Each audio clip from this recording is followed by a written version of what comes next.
नमस्कार, मैं सुशील कुमार। बिहार में विधानसभा चुनाव चल रहे हैं और कल पहले चरण की वोटिंग भी हो चुकी है।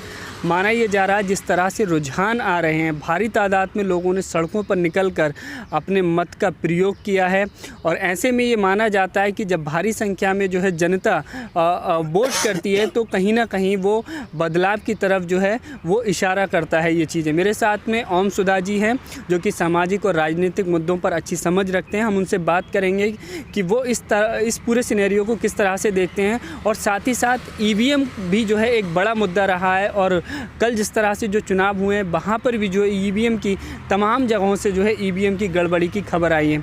ओम सुधा जी, सबसे पहले जिस तरह से चुनाव हुआ है, कहा जा रहा है कि जो जितनी भारी संख्या में लोगों ने वोट दिया है उससे जो है कहीं ना कहीं बदलाव की ओर इशारा कर रहे हैं रुझान।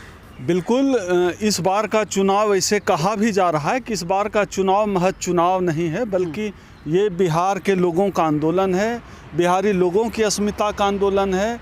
बिहार के लोगों को अब तक जो एनडीए ने लालू जी के 15 साल के कार्यकाल के नाम पर जो डरा रखा था और उस नाम पर 15 साल उन्होंने बिहार की जनता को जो लूटने का काम किया है, उसके खिलाफ इस बार का चुनाव बिहार की जनता का यह आंदोलन है।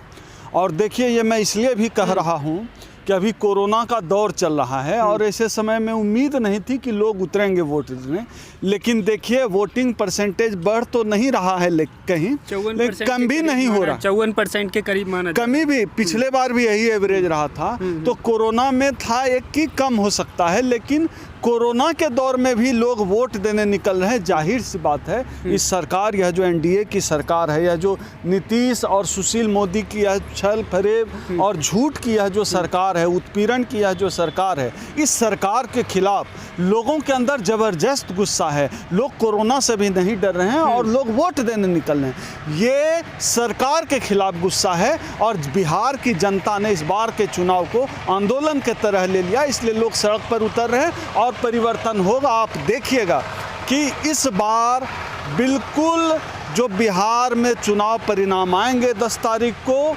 वो एकदम से गजब भयंकर परिणाम होंगे। मैं ऐसा इसलिए कह रहा हूं क्योंकि तमाम लोग, आप मीडिया के साथी भी दिखा रहे हैं कि इस बार तेजस्वी यादव जो प्रतिपक्ष के नेता हैं और भावी मुख्यमंत्री हैं, उनकी सभाओं में किस तरह बिहार के लोगों का समर्थन मिल रहा है, युवाओं का समर्थन मिल रहा है, नौजवानों का समर्थन मिल रहा है, महिलाओं का समर्थन मिल रहा है। इससे जाहिर सी बात, लोग कह रहे हैं कि लालू यादव जी की सभा से ज़्यादा भीड़ तेजस्वी जी की सभा में आ रही। ये महज भीड़ नहीं है, इस भीड़ को समझिए कि यह लोगों के अंदर का गुस्सा है। यह जो नीतीश कुमार ने भाजपा के साथ मिलकर बिहार के लोगों को ठगने का काम किया है, बिहार के लोगों को सड़क पर चलने के लिए मजबूर कर दिया। बिहार में शिक्षा व्यवस्था ध्वस्त है। आज यह नीतीश कुमार के, लालू जी के 15 साल के कार्यकाल को याद करते हैं। कोई बताए आज़ाद भारत में लालू जी के जितना 9 विश्वविद्यालय, कहा जाता है कि जंगल राज था, गुंडा राज था। बिल्कुल ठीक, ये कहते ही हैं।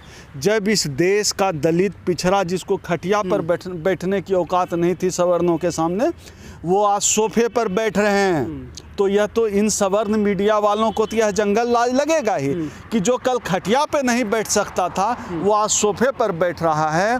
जो कल तक उनको सैल्यूट करता था वो आज उनसे आंखों में आंखें मिलाकर दलित पिछड़ा बिहार का बात कर रहा है। यह उनको जंगल राज लगेगा ही। और यही दलित पिछड़ा अगर उनका पैर छुए, उनके सामने खटिए पर नहीं बैठता था तो मंगल राज था।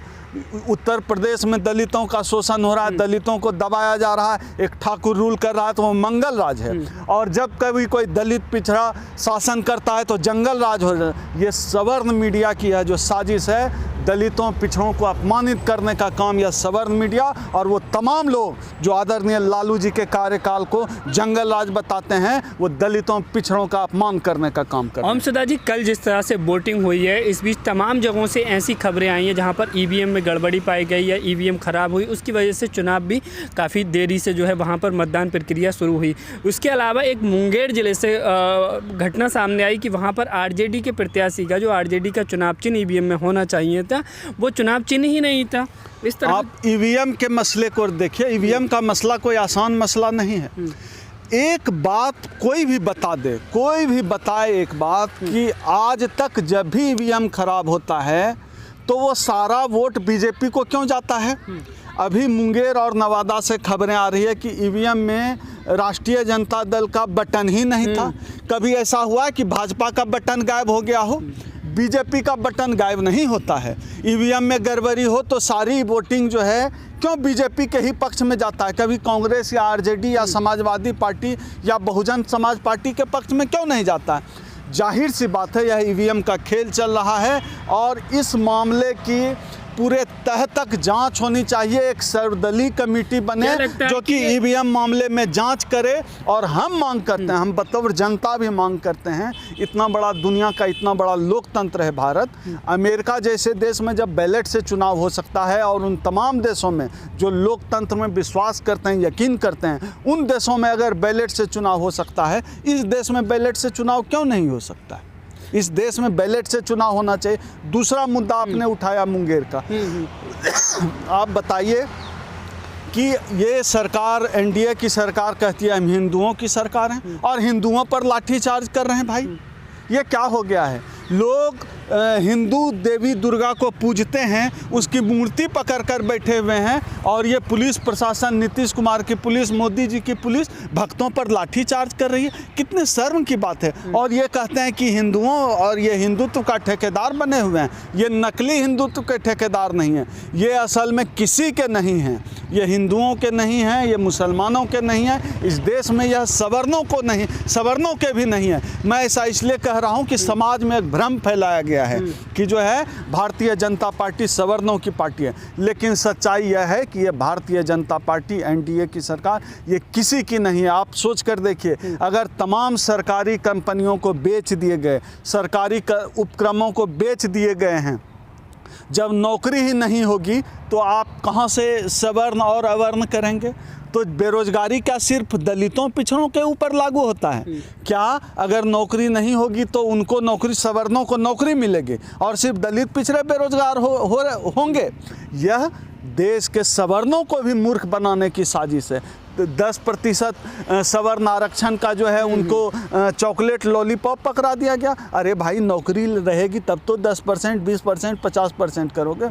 इस भाजपा ने तो नौकरी को ही ख़त्म कर दिया है, तो आरक्षण का सवाल ही नहीं है। वजह लगती है कि बेरोजगारी का मुद्दा इस वक्त जो है बिहार में सबसे बड़ा मुद्दा है। आप देख लीजिए, यह पूरे आज़ाद भारत में आज तक बेरोजगारी कभी भी चुनाव में 1947 से जो है 2020 आ गया, आज तक बेरोजगारी किसी चुनाव में मुद्दा नहीं हुआ था। ये आज़ाद भारत का पहला चुनाव है जहां बेरोजगारी मुद्दा बना है।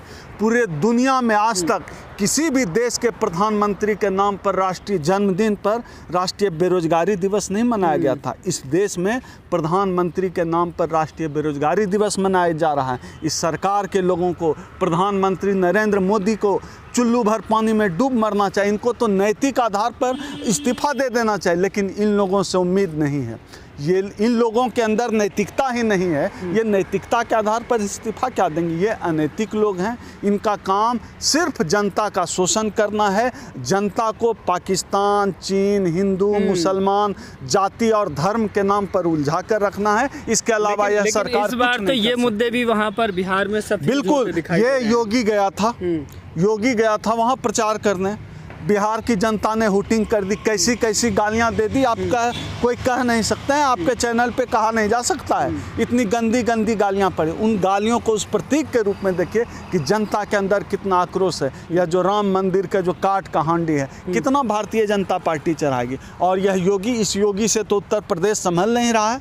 पहले अपना उत्तर प्रदेश संभाले ना। उत्तर प्रदेश में महिलाएं सुरक्षित नहीं है, किसान आत्महत्या कर रहे हैं, बेरोजगारी अपने चरम पर है, पूरी अव्यवस्था, कुव्यवस्था है, पुलिसिया गुंडाराज चल रहा है। इस योगी से उत्तर प्रदेश नहीं संभल रहा। ये हमारे राज्य में आता है नौटंकी करने, वोट मांगने। ये क्या वोट दिलाएगा? इसको तो जनता इसके ऊपर जूते चप्पल फेंक रही थी, ऐसी ऐसी गालियां दे रही थी। इस योगी को तो चुल्लू भर पानी में डूब मरना चाहिए। शर्म नहीं आती है इस आदमी को? लेकिन ओम सुधा जी, एक बहुत सीरियस सवाल ये है जो हमने अभी बात की कि ईवीएम में जो है आरजेडी का चुनाव चिन्ह नहीं होना, क्या लगता है ये कोई छोटी गलती तो नहीं हो सकती? ये कोई, ये सीधा सीधा सवाल खड़े होते ये गलती है ही नहीं, ये जानबूझ